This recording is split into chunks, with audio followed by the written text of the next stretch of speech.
इस्लाम एक निज़ाम इंसाफ था, तब सब कुछ रोशन था। फिर एक नाम उभरा, मुआविया बिन अबी सुफियान। उसने जंग से ज़्यादा अपनी चालाकी से लोगों पर फतह हासिल की। कुरान उठाया अपने हाथों पर नहीं, नेज़ों पर।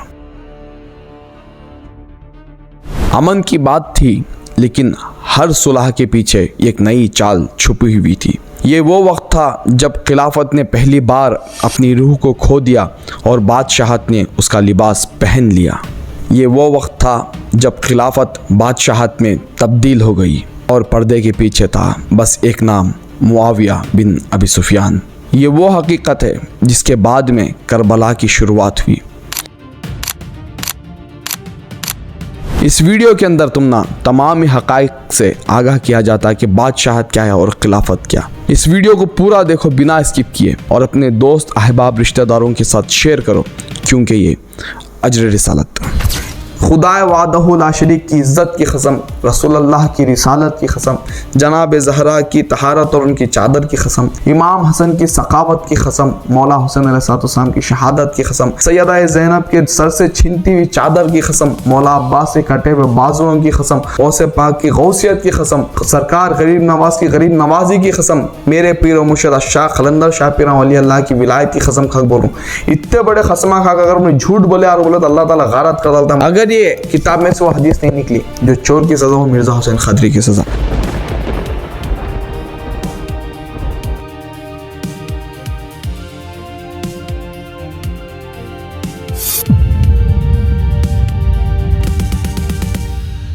औज़ु बिल्लाहि मिनश शैतानिर रजीम, बिस्मिल्लाहिर रहमानिर रहीम। इन्नल्लाहा व मलाइकतहु युसल्लूना अलन नबी या अय्युहल्लज़ीना आमनू सल्लु अलैहि व सल्लिमू तस्लीमा। अल्लाहुम्मा सल्लि अला मुहम्मदिन व अला आलिहि व अहलि बैतिहि व बारिक व सल्लिम। अल्हम्दुलिल्लाहि रब्बिल आलमीन, अल्हम्दुलिल्लाहि रब्बिल आलमीन, अल्हम्दुलिल्लाहि रब्बिल आलमीन, अल्हम्दुलिल्लाहि अल्लज़ी जअलना मिनल मुतमस्सिकीन बिविलायतिल अमीरुल मोमिनीन अली इब्न अबी तालिब अलैहिस्सलातु वस्सलाम। शय्यन लिल्लाहि या शेख अब्दुल कादिर जिलानी, शय्यन लिल्लाहि या शेख अब्दुल कादिर जिलानी, शय्यन लिल्लाहि या शेख अब्दुल कादिर जिलानी। रसूल खुदा के उम्मती होने के नाते सबसे पहले हमें यह जानना पड़ता है कि रसूलुल्लाह उनके बाद में आने वाले हालातों के बारे में क्या बोले और बोलकर। रसूलुल्लाह सल्लल्लाहु अलैहि वसल्लम की इन हदीसों को अहले सुन्नत के सर के ताज, गौसे आज़म दस्तगीर के भी इमाम, तमामी मुहद्दिसीन के उस्ताद मोहतरम इमाम अहमद बिन हम्बल उनकी मुस्नद अहमद में लेकर आती हैं और मिशकात में भी है ना रिवायतें मिलती हैं। रसूलुल्लाह सल्लल्लाहु अलैहि वसल्लम मिंबर पर बैठ कर खुतबा इरशाद फरमाते रहती कि ऐ लोगों, जब तक अल्लाह चाहता नबूवत तुम्हारे दरमियान में रहती, फिर अल्लाह जब चाहता इसे अपनी तरफ पलटा लेता। यहाँ पर रसूलुल्लाह खुद उनके बारे में बोल रही सो कि जब तक अल्लाह चाहता मैं तुम्हारे दरमियान में रहता हूँ, जब अल्लाह वापस मुझे बुला लेना चाहता तो उसकी रहमत में मैं वापस चले जाता हूँ। मेरे बाद में खिलाफत मिनहाजुन नबुव्वा कायम होगी इस दुनिया के अंदर, और वो भी जब तक अल्लाह चाहता रहती, फिर अल्लाह उसे भी अपनी तरफ पलटा लेता। और इसके बाद में ये वेरी इंपॉर्टेंट है, सो इसके बाद में मुलूकियत शुरू होगी, बादशाहत शुरू होगी, जालिम बादशाहों का दौर शुरू होगा। खिलाफत बोले नहीं रसूलुल्लाह, यहाँ जालिम बादशाहों का दौर शुरू होगा। जब तक अल्लाह चाहता इन्हों भी रहती, फिर अल्लाह इनको भी अपनी तरफ पलटा लेता। और इसके बाद में आखिरी ज़माने की तरफ बोलती हैं रसूलुल्लाह इशारा करो के फिर से खिलाफत मिनहाजुन नबुव्वा अल्लाह ताला इस दुनिया में कायम करेगा। उसके बाद में वो क़यामत आती ना, तुम ना तो चीज़ मालूम है। अब यहाँ पर स्टार्टिंग के 3 पॉइंट हमें लेंगे। रसूलुल्लाह अपने बारे में बोले, फिर खिलाफत मिनहाजुन नबुव्वा बोले, और इसके बाद में क्या बोले, जालिम जाबिर हुकूमतें आती हैं बोले। स्क्रीन पर तुम्हारा रेफरेंस लिखा है, कोई पेट से यहाँ पर नहीं बोल रहे। अब जब रसूलुल्लाह बोले कि खिलाफत मिनहाजुन नबुव्वा के बाद में जालिम हुकूमत आती हैं बोल को, तो ये हजरत कौन होती हैं ये बोलने वाले के है ना, मुआविया बिन अबी सुफियान की जो हुकूमत थी वो बहुत अच्छी हुकूमत थी। और ये मेरे पेट से खुदाए वादहु ला शरीक की इज़्ज़त व जलाल की कसम मैं नहीं बोला, ना कोई इमाम बोले। मुहद्दिसीन तो नौज़ बिल्लाहि मिन ज़ालिक बोल ही सकते नहीं, ये रसूलुल्लाह की ज़बान। और किस किताब में लिखा है, सो इमाम अहमद की किताब में। और रिवायत कौन कर रही है सो मालूम है, हज़रत हुज़ैफ़ा इब्न यमानी रज़ी अल्लाह ताला अन्हु, जो राज़दार रसूल हैं, जिनको ऐसे ऐसे राज रसूलुल्लाह बोल को रखे थे और इन्हों मुनाफिकीन के तक भी नाम जानते थे, उन्होंने यह ना रिवायत कर रही हैं। सो मजबूत तरीन रिवायत है। अब खिलाफत मिनहाजुन नबुव्वा के बाद में कौन सी डायनास्टी शुरू हुई, कौन सा एम्पायर शुरू हुआ, कौन सी बादशाहत शुरू हुई, बनु उमैया की, जिसकी नींव कौन रखा, मुआविया बिन अबी सुफियान। और इसके बाद में बनु अब्बास। ये रसूलुल्लाह बोले सो खिलाफत मिनहाजुन नबुव्वा के बाद में दौर शुरू होता जालिम हुकूमतों का, जालिम हुकूमतों का प्लस टेंस, यानी यहाँ पर एक से जायद का हिसाब आ गया, जालिम हुकूमत शुरू होगी। समझ गए? बनु उमैया, बनु अब्बास, एक ओपनली रसूलुल्लाह की दुश्मनी करे, दूसरे मोहब्बत अहले बैत में अहले बैत की दुश्मनी करे। अब यहाँ पर हम ना बहुत कम जने को मालूम है, हमें खुलफा राशिदीन बोलते कि चला 4 जने को बोलते हैं, लेकिन नहीं 5 ही सो गिनो तुम्हें। हज़रत अबू बकर रज़ी अल्लाह तआला अन्हु, हज़रत उमर बिन ख़त्ताब रज़ी अल्लाह तआला अन्हु, हज़रत उस्मान बिन अफ़्फ़ान रज़ी अल्लाह तआला अन्हु, हज़रत मौला अली इब्न अबी तालिब अलैहिस्सलातु वस्सलाम, हज़रत इमाम हसन इब्न अली अलैहिस्सलातु वस्सलाम, ये 5। अब इनकी तरतीब भी मैं बाद में बोलता हूँ, ये कितने साल तक रही वो भी बोलता हूँ, और पूरा तुम है ना सामने रखता हूँ। यहाँ पर तुम नाम ही एक चीज़ क्लियर करके दिया। आगे चीज़ें, अहले सुन्नतुल जमात का मुत्तफ़िक़ा अक़ीदा है कि कुरान शरीफ के बाद में सियासत की किताबें हैं, जिसमें है ना top of the list Bukhari, Muslim, Tirmidhi, Abu Dawood, Ibn Majah, ये सभी किताबें हैं, जो 6 टोटल किताबें हैं, जिसमें से 2 किताबों का रेफरेंस मैं तुम ना दे रहा हूँ, 2 पिलर्स का रेफरेंस मैं तुम ना दे रहा हूँ, जामिया तिरमिज़ी और इसके बाद में अबू दाऊद। इन किताबों में है ना हज़रत सफ़ीना रज़ी अल्लाह तआला अन्हु से रिवायत है, ये जो लास्ट में तुमने हदीस बोला में खिलाफत 5 खुलफाए राशिदीन की, उसकी डिटेल यहाँ पर मिलती है हमना। क्यों? उनके एक शागिर्द थे हज़रत सईद करो बोल को, इन्हों है ना एक ताबई रज़ी अल्लाह तआला अन्हु, उनको है ना इन्हों गिनवाती कौन, हज़रत सफ़ीना के गिन आए सईद, अबू बकर रज़ी अल्लाह तआला अन्हु के 2 साल, उमर बिन ख़त्ताब रज़ी अल्लाह तआला अन्हु के 10 साल, उस्मान बिन अफ़्फ़ान रज़ी अल्लाह तआला अन्हु के 12 साल, और मौला अली अलैहिस्सलातु वस्सलाम के 5 साल 6 महीने, और फिर इमाम हसन मुज्तबा अलैहिस्सलातु वस्सलाम के 6 महीने। टोटल कहते हुए तुम्हें भी कैलकुलेशन करके देखो, यहाँ पर टोटल 30 साल हुए। और इसके बाद में रसूलुल्लाह क्या फरमाए कि जाबिर हुकूमतें शुरू होगी। और जब इमाम हसन अलैहिस्सलातु वस्सलाम मुआविया बिन अबी सुफियान के ऊपर चढ़ाई करे सो टेम्पो, जो सुलह की ट्रीटी मुआविया बिन अबी सुफियान रखा था, वो जब ट्रीटी साइन हुई वो दिन इमाम हसन अलैहिस्सलातु वस्सलाम के 6 महीने कंप्लीट हुए, और रसूलुल्लाह की ज़बान बाबरकत का वो असर 30 साल वहाँ पर कंप्लीट, यानी 5 खुलफाए राशिदीन 30 साल कंप्लीट। इसके बाद में रसूलुल्लाह क्या फरमाए, जाबिर हुकूमतें, जालिम हुकूमतें शुरू होगी। इसके बाद एक मुआविया बिन अबी सुफियान है ना बादशाहत की कुर्सी के ऊपर बैठा सो, ना के खिलाफत की कुर्सी पर। ये मेरी ज़ुबान में खुदाए वादहु ला शरीक की इज़्ज़त की कसम, रसूलुल्लाह की रिसालत की कसम, जनाब ज़हरा की तहारत और उनकी चादर की कसम, इमाम हसन की सखावत की कसम, मौला हुसैन अलैहिस्सलाम की शहादत की कसम, सैयदा ज़ैनब के सर से छिनती हुई चादर की कसम, मौला अब्बास से कटे हुए बाजुओं की कसम, गौसे पाक की गौसियत की कसम, सरकार गरीब नवाज की गरीब नवाजी की कसम, मेरे पीर मुर्शिद शाह खलंदर शाह पीर वली अल्लाह की विलायत की कसम खा बोलूँ। इतने बड़े खसमा खा अगर मैं झूठ बोले और बोले तो अल्लाह ताला गारत कर डालता मुझे, मैं मेरे तरफ से नहीं बोला, मेरे भाई अहले सुन्नत की किताबों से बोले। सुनो ये की का तो ये दीन रसूलुल्लाह का, रसूलुल्लाह अपने नाजुक जिस्म के ऊपर है ना ताइफ के पत्थर खा को तुमने ये दीन सो ये खुदा का पता दिया सो, उनका पूरा खानदान कटको जुबाहों को ये तुम्हारा दीन बचा को दिया सो, औलिया अपने पेट के ऊपर पत्थर बन को लोगों के ताने सहे को जंगल बियाबान में जाको बस को तुम्हारा दीन ले लगा को दीन सो। रसूलुल्लाह के ख़ानदान के साथ ना बेद भी करो ना को। रसूलुल्लाह हमारे से तज पूछे सो आखिरी वक्त में मेरी अहले बैत का हया करो, 3 टाइम मेरा रसूल तुम्हारा ना पूछा सो, हम सबको पूछा सो, हमें वत्ता नहीं दे सकते। और बोले तो ये शर्म से डूब मरने का मकाम हमारे वास्ते। रसूलुल्लाह क्लियरली बोल रही 30 साल खिलाफत राशिदा रहती, जो इमाम हसन को कंप्लीट होती, इसके बाद में काट खाने वाली मुलूकियत शुरू हो जाती। ये हदीस कंटिन्यू होती और यहाँ पर क्लियरली इमाम तिरमिज़ी लिखो हैं कि जो बनु उमैया है वो कभी भी मौला अली अलैहिस्सलाम को खलफाए राशिदीन में है ना शुमारिश नहीं करती थी, नौज़ बिल्लाहि मिन ज़ालिक, और उनको ना गालियाँ दिलवाती थी, जिसमें स्पेशली आले मरवान है ना इंक्लूड थे। अब तुम्हें बोलेंगे आले मरवान ना भाई, बनु उमैया तो है ना मुआविया से शुरू हुई। सो रुको ज़रा सब्र करो, Marwan is also a family member of Banu Umayya, और मरवान की हुकूमत यानी मरवान को गवर्नर मदीने के वास्ते बनाया था सो मुआविया बिन अबी सुफियान नीचे। जब हज़रत उस्मान के खिसास के वास्ते ठहरी अरबत में बोलते ना 3 दिन में हज़रत उस्मान का कत्ल का जुब्बा, खून भरा जुब्बा हज़ारों किलोमीटर दूर दमिश्क में जा सकता है बोले तो, इतने साल जो मौला अली अलैहिस्सलाम के ऊपर सबो शितम हो रहा था, गाली गलौज हो रही थी, मरवान के थ्रू से छोड़े तुम्हारे हिसाब से मुआविया को इसकी खबर क्यों नहीं है, मुआविया से रोक को शरी हद क्यों नहीं लगाए? ये सवाल मैं तुम ना छोड़ रहा हूँ। इसके बाद में हदीस में आगे भी आता कि बनु उमैया जो ही इन्हों बदतरीन बादशाहत थी, इनकी बदतरीन बादशाहत। आप इसमें भी ना थी मसाला मारती, कैसा मारती हैं बोले तो ये मुआविया बिन अबी सुफियान के बारे में बोली सुनो में, यजीद बिन मुआविया के बारे में बोली सो कि उसकी हुकूमत है ना बहुत बदतरीन थी। उसी के टेम्पो है ना करबला हुई और ना रसूल अल्लाह का ख़ानदान क़त्ल हुआ बोल को। तो फिर से रुको ज़रा, सब्र करो।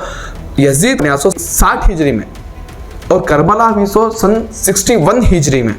लेकिन जो रावी हैं हज़रत सफ़ीना, जो अपने शागिर्द हज़रत सईद रज़ी अल्लाह तआला अन्हु के सब भी समझा रही, और ये तिर्मिज़ी किताब में आपको है सो यहाँ पर इनका जो पर्दा हुआ 40-50 हिजरी में हुआ। सो वो टेम्पो यजीद का नामो निशान नहीं था, उन्हें बनता या नहीं बनता और बोल को हुकूमत वो टेम्पो मुआविया की थी। सो जब इनका है ना पर्दा हुआ तो इससे क्लियरली मालूम होता कि जाबिर हुकूमत उन्होंने किसे बोले और बोल को किसके टेम्पो जिंदा थे। सुनो कमेंट में बोलो तुम्हें रहती। यजीद का तो वहाँ पर तस्वुर भी नहीं था अभी, यजीद तो बहुत बात की चीज़ थी। सो ये हदीस तिर्मिज़ी और अबू दाऊद के साथ साथ में मुस्नद अबू दाऊद अत्तियालिसी 1203 में भी है ना तुमने हदीस मिलती है। इसका कंटिन्यूटी भी मिलती है यहाँ पर। हज़रत सईद फिर से हज़रत सफ़ीना को यहाँ पर पूछ रही कि खिलाफत राशिदा 30 साल में ख़त्म हुई और मौला इमाम हसन अलैहिस्सलाम के ऊपर आपको ये चीज़ ख़त्म हुई, तो मुआविया इब्न अबी सुफियान कौन यहाँ पर?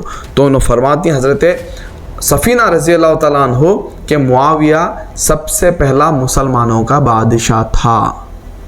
क्या था? बादशाह था।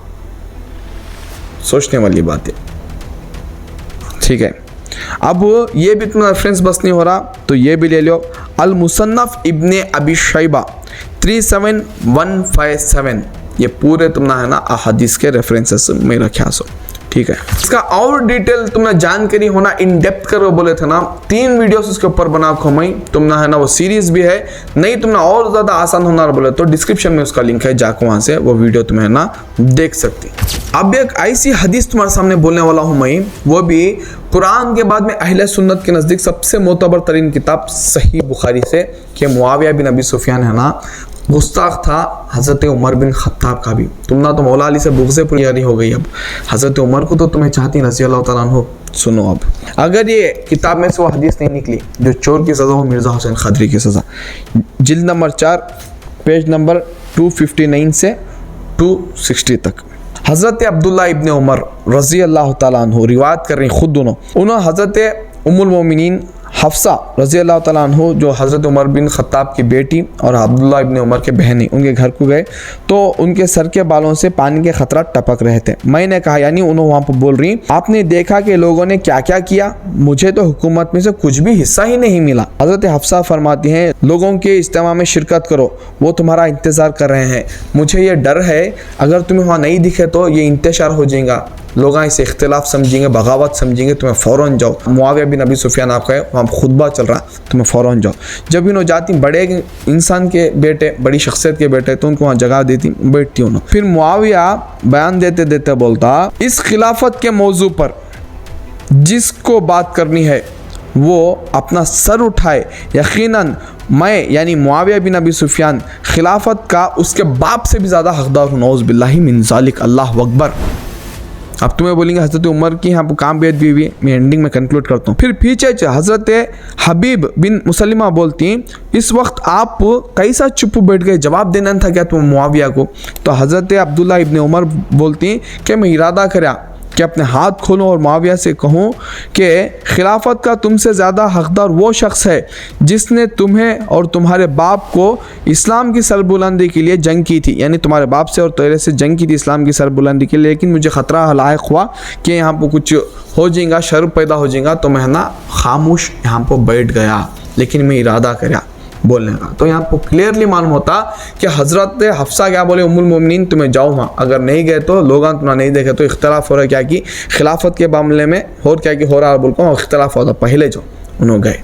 बैठे के बाद में छना मुआविया के अल्फाज बोलना, और ये सहाबे रसूल का है ना हज़रत अब्दुल्ला इब्न उमर से ये चीज़ पूछना कि तुम्हें कहीं को जवाब नहीं दिया, तब सुनने को बैठे थे। इससे क्लियरली मालूम होता हज़रत उमर बिन ख़त्ताब की बेहद भी किस तरीके से यहाँ पर हुई है। अब यहाँ पर मौला अली का नामिश नहीं है, क्यों नहीं है?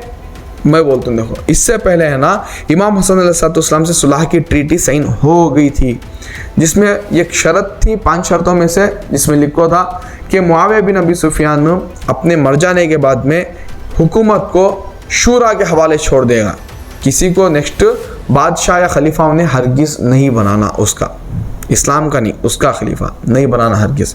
ये ना ट्रीटी लिखी जा सकी थी, और आले रसूल है ना ये ट्रीटी पर साइन करता लेकिन बाद उसमें फिर से इंटरप्रेट नहीं करते। तो एक डायरेक्ट धमकी हज़रत उमर बिन खत्ताब के बेटे को, याद रखते इनोबी मामू, क्यों, रसूल अल्लाह की बीवी और उस पर तो खलीफा दुवम के बेटे, ये ताशने में हज़रत हुज्र बिन आदि का कत्ल मुआविया के टाइम पर, हज़रत मोहम्मद बिन अबी बकर का कत्ल मुआविया के टाइम पर, उनको तो गधे की खाल में डाल को जिंदा जला डाले सब। हज़रत अब्दुल रहमान बिन अबी बकर, इन्हों भी मामू दोनों उम्मत के, उसमें से हज़रत अब्दुल रहमान बिन अबी बकर है ना अम्मा आयशा के सगे भाई, ये एक माँ के बच्चे होना। हज़रत मोहम्मद बिन अबी बकर तो दूसरी माँ के बच्चे, मौला अली के हाथों के पले, लेकिन खलीफा अव्वल के बेटे। और उसके बाद में अम्मार बिन यासिर का कत्ल, हज़ारों सहाबा का कत्ल किसके टेम्पो हुआ, मुआविया बिन अबी सुफियान के टेम्पो हुआ। और ऐसी हुकूमत को सबसे स्टेबल हुकूमत बोलना, नौज़ बिल्लाहि मिन ज़ालिक, ये जुल्म खिलाफत मिनहाजुन नबुवा के ऊपर, ये जुल्म रसूल अल्लाह के ऊपर, मालूम तुमना छोटे चीज़ा नहीं इसके पीछे। और ये कोई इस्लाम का डार्क साइड में, ये हकीकी अक़ीदा अहले सुन्नत, क्योंकि अहले सुन्नत बोला उसे जाता जो रसूल अल्लाह की सुन्नतों को जाने, रसूल अल्लाह की सुन्नतों को माने और रसूल अल्लाह की माने, इसे अहले सुन्नत कहा जाता। जो अहले सुन्नत लोग कोई सामने अब तुम्हें डाल रही हैं, ये अहले सुन्नत में खारजियत है, नासबियत है, ऐसे ऐसे अहदीस हमारे पास है ना अभी भी हैं, जिसे हमें वक्त पर वो है ना यूज़ कर लेती। और सही अहदीस, ऐसा नहीं कि रावी उसमें कोई गलत है, उसकी सनद कुछ ज़ईफ़ है, नहीं। अब थोड़े जने बोलेंगे इन्हें आलिम क्या, इन्हें हाफिज़ क्या, ये बहुत चल रहा होता है आजकल, उन्हें क्यों बोला रहा है बोल, रसूल अल्लाह की एक हदीस है, क्या मालूम हो, इल्म बांटो और जो मेरा फरमान तुम्हारे तक पहुंचा वो फरमान को लोगों के ऊपर भी है ना तुम्हें पहुंचाओ। ये सब सदका जारिया है। और हमारी कब्र का है ना तोशा और बोलते हैं हमारे कर्नाटक में, ये हमारी कब्र का तोशा है, हमारी निजात का बाइस है। बरोज़ हश्र रसूल अल्लाह के सामने खड़ कर बोल तो सकती हैं, या रसूल अल्लाह सल्लल्लाहु अलैहि वसल्लम, दुनिया में क्या नहीं करे वो तुम्हें बेहतर जानती मेरे मालिक, बस तुम्हारे ख़ानदान की वकालत करके तुम्हारे सामने ही इतना मैं रसूलुल्लाह के सामने बोल सकती, वमा अलैना इल्लल बलाग।